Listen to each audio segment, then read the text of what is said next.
Elon Musk just leaked the real reason Model 2 has Starlink, and it's not what the internet thinks. Everyone's screaming about in-car Wi-Fi and Netflix streaming, but that completely misses Tesla's actual engineering problem. The truth is about something way more frustrating. Your phone app timing out in parking garages, the endless loading when you need climate control now, or the car just disappearing from your app. Why would Musk spend millions engineering a satellite solution for phone connectivity instead of just better cellular? What's broken about current Tesla app control that demanded this extreme fix?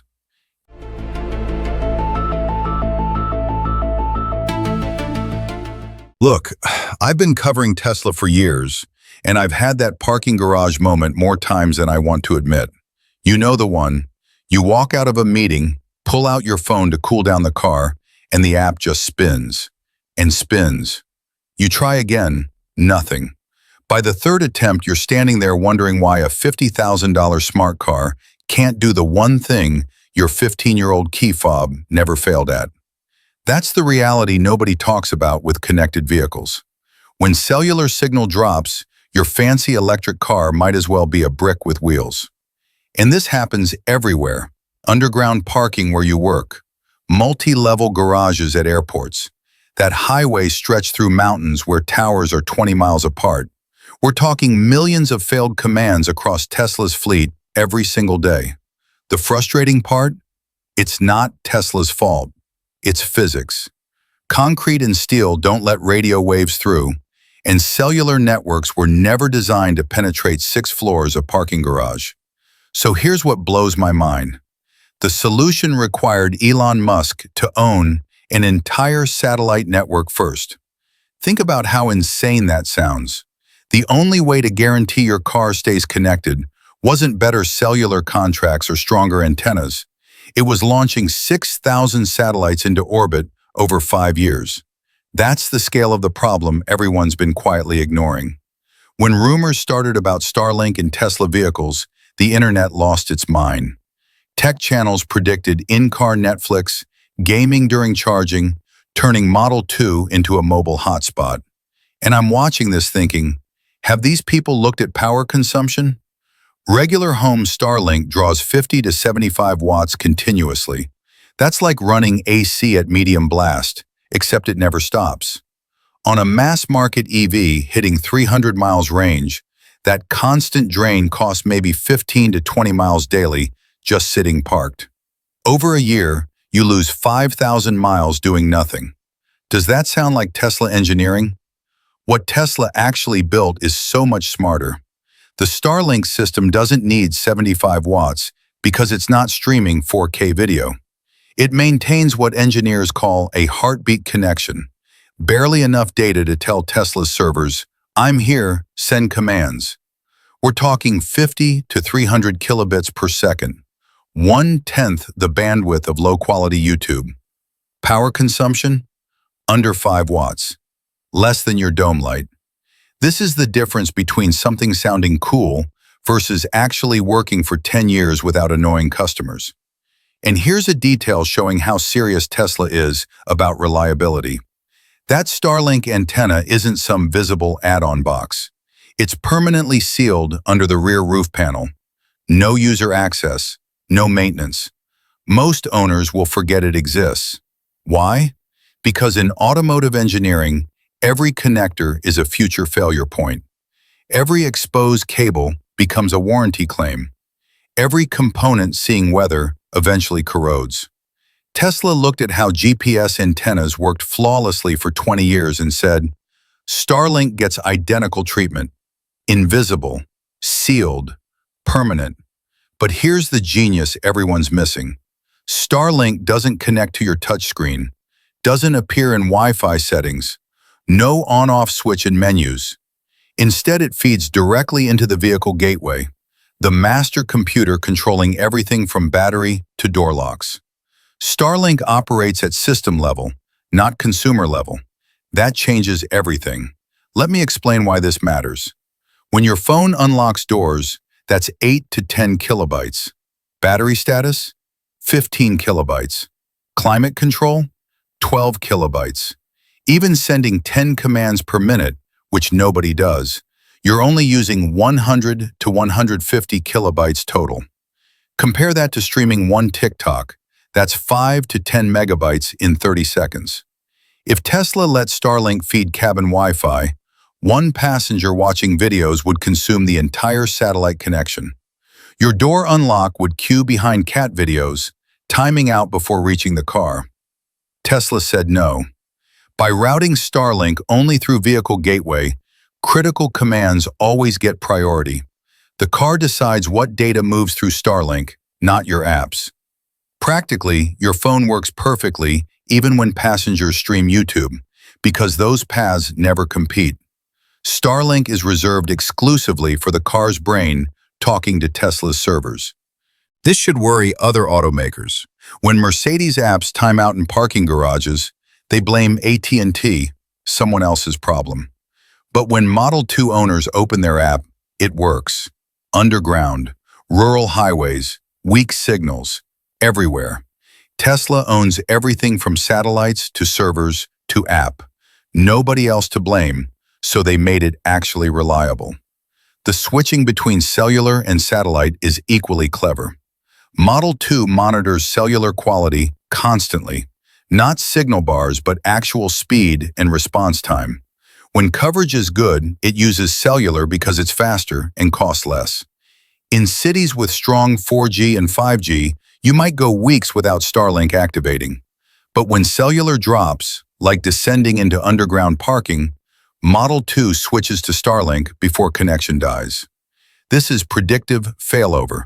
Same technology keeping critical servers online where downtime costs millions. You switch early while both connections are live. From your perspective, nothing changes. App stays connected, commands work, car never disappears. Starlink satellites orbit at 550 kilometers altitude with 20 to 40 millisecond latency, fast enough that unlocked doors feels instant.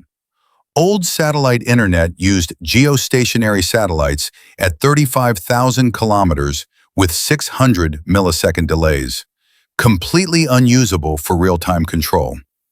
But what really gets interesting is driving through spotty coverage areas, rural highways, mountain passes, empty desert. Model 2 might run on Starlink for 30 minutes straight, staying connected while every other car goes dark.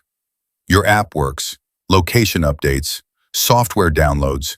You're getting close to 100% uptime instead of 85 to 90% from cellular alone. The business math explains why this happens now. Residential Starlink costs $120 monthly unlimited, but Model 2 uses IoT connectivity, billed per megabyte at lower rates because data volume is tiny. At 300 kilobits per second, that's 2.25 megabytes per minute, 135 hourly. Connected 24/7 means 3.2 gigabytes daily, about 100 monthly. At IoT pricing, Tesla pays $5 to $10 per vehicle monthly, far less than value of never losing fleet connection. Tesla already charges $10 monthly for premium connectivity, traffic, maps, streaming, using 10 to 50 gigabytes heavily. Starlink background is 1/10 that, so Tesla could fold it into base price and profit. But real cost isn't money, it's trust. Every failed connection chips away at credibility. Multiply by millions daily, you're undermining what connected vehicles promise. Starlink fixes that by being so reliable, you forget it exists. Here's what keeps me thinking. Tesla made connectivity a hardware problem they own, instead of depending on carriers. Every other automaker relies on cellular networks they don't control, coverage they can't guarantee, quality varying by location. Tesla decided, we'll build our network in space. That's not incremental improvement, that's rethinking everything. This reveals how Musk thinks about owning the full stack. SpaceX didn't launch Starlink to sell internet to RV owners. That funds the real goal. Actual objective is guaranteed connectivity for every Tesla, every Starship, every future product anywhere on Earth. Model 2 is first mass-market device benefiting, won't be last. The competitive reality is brutal. Volkswagen can't launch satellites. Toyota can't build constellations. Even trying, they're 10 years behind SpaceX in costs and experience. Tesla created a moat, literally in orbit, and competitors either partner with Starlink or accept inferior connectivity. That's not speculation. That's what every automaker faces watching Model 2 enter production. Here's the bottom line. Model 2's Starlink isn't about Wi-Fi. It's solving the problem breaking connected vehicles. Your car disappearing when you need it. Tesla built a satellite network so your phone app works every time. Underground garages, rural highways, anywhere cellular fails. Infrastructure competitors cannot replicate. This is just the start. When Tesla's fleet stays connected 24/7 with zero dead zones, autonomy scales faster, updates never fail. While others negotiate with carriers, Tesla owns the connection from space to wheel. Real question. What happens when millions of Teslas operate on infrastructure traditional automakers can't access? That reshapes autonomous driving entirely. If this added value, hit like. Comment your thoughts on this connectivity advantage. Subscribe to Tesla Zone and turn on notifications for more technical breakdowns. The future isn't just electric, it's permanently connected. Tesla made that standard on a $25,000 car.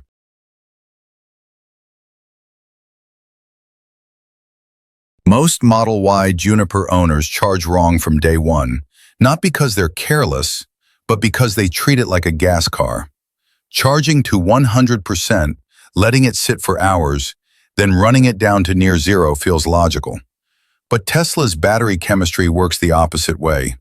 Why does the habit that seems most convenient accelerate aging the fastest? And what are the 10 other daily mistakes silently costing you range, battery health, and peace of mind? Subscribe to Auto Gear Shift before these habits become permanent.